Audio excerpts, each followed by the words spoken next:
Hello friends, तो कैसे हैं आप लोग। मैं हूं नीरज और आप देख रहे हैं द माइंड बॉगलिंग फैक्ट्स।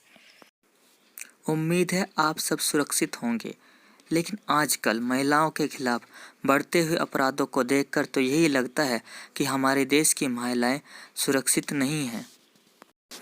आप सभी को यूपी के हाथरस में हुए सामूहिक दुष्कर्म के बारे में तो पता ही होगा।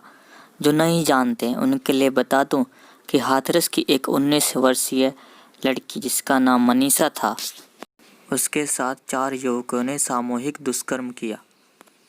उसकी जीभ काट दी गई ताकि वो बोल ना सके, रीढ़ की हड्डी तोड़ दी गई ताकि चल ना सके, उसके गर्दन तोड़ने की भी कोशिश की गई।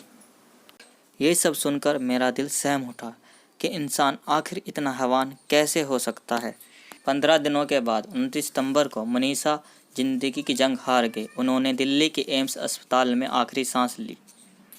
आपको पता है हमारे देश में लगभग हर रोज़ 91 रेप होते हैं। एनसीआरबी की रिपोर्ट के अनुसार इंडिया में हर साल लगभग 33,356 रेप्स होते हैं। ये तो वो केसेस हैं जो दर्ज किए जाते हैं। उन केसेस का क्या जो कभी समाज के दबाव, राजनीतिक कारणों से दर्ज नहीं हो पाते हैं और ना ही कराए जाते हैं। इस वीडियो के माध्यम से मैं बस इतना पूछना चाहता हूँ कि आखिर कब तक चलेगा ये सब।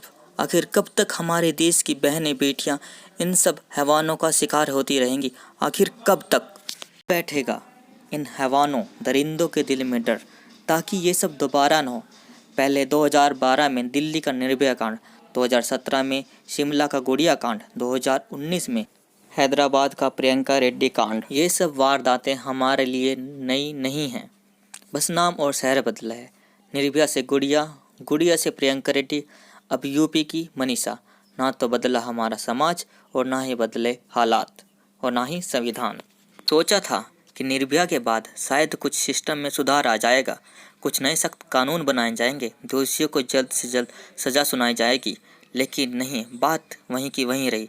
फास्ट ट्रैक कोर्ट में केस चलते हुए भी निर्भया को इंसाफ मिलने में 8 साल लग गए। पूछता हूँ कि जब आरोपियों को पता होगा कि इंसाफ मिलने में सालों साल लगेंगे और कोई सख्त कानून नहीं है, तो कैसे बैठेगा उनके दिलों में डर, तो कैसे होंगी वारदातें कम, आखिर कैसे। चलिए अब हम बात करते हैं कि इन वारदातों में कमी कैसे लाई जा सकती है, इसके लिए क्या क्या किया जा सकता है। सबसे पहले आता है चरित्र निर्माण। समाज का चरित्र निर्माण में बहुत बड़ी भूमिका होती है।